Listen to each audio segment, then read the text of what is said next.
আজি করে বিনা চিকিৎসায় মৃত্যু 28 বছর বয়সী যুবকের কান্নায় ভেঙে পড়ল পরিবার। অভিযোগ সকাল 9টা থেকে বেলা 12টা পর্যন্ত পেশেন্ট পড়েছিল, তারপরও তাকে ভর্তি নেওয়া হয়নি। কোন্দাগরে অ্যাক্সিডেন্ট হয় ওই যুবকের। দুই পায়ের উপর দিয়ে লরি চলে যায়। শ্রীরামপুর হসপিটালে নিয়ে গেলে সেখান থেকে রেফার করা হয় কলকাতায়, কিন্তু আরজি কর নিয়ে আসার পরেও পরিষেবা মেলেনি। হসপিটালের তরফ থেকে বলা হয় ডাক্তার নেই, রোগীকে অন্য হাসপাতালে নিয়ে যেতে। ততক্ষণে নাগারি রক্তপাতে ঝিমিয়ে পড়ছিল রোগী। অবশেষে 12টার সময় মৃত্যু হয় তার। পরিষেবা সচল রাখি, আন্দোলন চালু থাকুক আরজি পরিবারের লোকেদের। করতে পারেন 10টা 10:30টাও হতেও পারে। পরে উনি আবার এই কথাটাও বললো। তার মধ্যে ওই আমি আবার এইদিকে আবার এসছি, আমি এর সাথে এমার্জেন্সিতে দৌড়িয়ে আমাকে একজন শিখিয়ে দিল, আপনি এমার্জেন্সিতে আবার যান, গিয়ে বলুন এরকম পেশেন্টের অবস্থা খারাপ, পেশেন্টকে ওখানে ডাক্তার নেই, আপনি যান। আবার এসছি ম্যাডামের কাছে, ম্যাডাম বলছে ওইখানে ডাক্তার নেই। আমি বললাম যে না, বলে ঠিক আছে দাঁড়ান দেখছি। বলে উনি উঠে গেল, একটা রুমে গেল, কি দেখলো না দেখলো জানি না।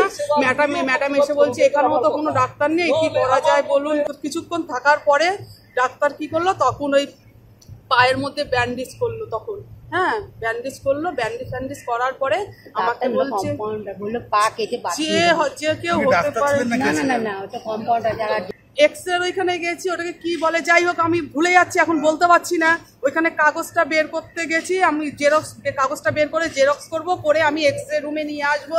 আমি ওইসব দৌড়াদৌড়ি করতে করতে এসছি। আসার পরে টাইমটা তো সবসময় অতটা ফলো করিনি। ওই 12টা এরকমই কাছাকাছি হতে পারে, 11:30 পৌনে 12টা এরকম কাছাকাছি হতে পারে। আসার পরে ছেলে তখনও ছেলে কথা বলছে, যখন ব্যান্ডেজ করছে যে আমার খুব পেটে যন্ত্রণা করছে, তাই বললাম একটু জল খাবি, তা একটুখানি 2 ঢাকনি জল দিলাম। তাও যারা ব্যান্ডেজ করছে ওনারা বলছিলেন যে এরকম জলটা খাওয়াবেন না, সাথে বুকে আটকে গিয়ে মারা যেতে পারে, এরকম করে জলটা খাওয়াবেন না। যাই হোক খাওয়ালাম না। একটু গরম দুধও কিনে এনেছিলাম, সেটাও খাওয়াতে পারলাম না, ওনারা বারণ করলো বলে।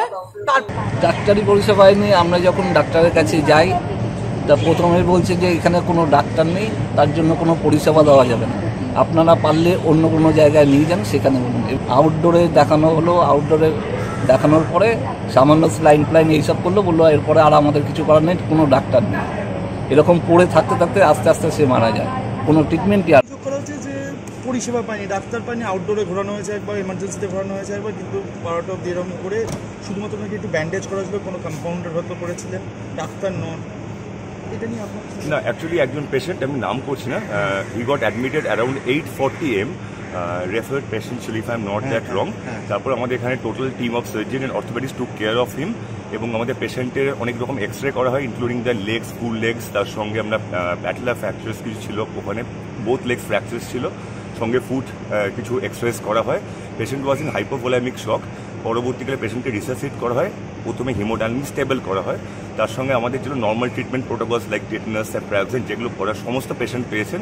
Ultimately incidentally I am very unfortunate to say, যখন পেশেন্টকে আমরা সিটি স্ক্যান করতে নিয়ে যাই ডিউ টু হাইপোভোলামিক শক, ওখানে তার গ্যাসপিং ওনার শুরু হয়। We tried to resuscitate and we are very sorry to inform that ultimately he breathed his last at 12:30 PM.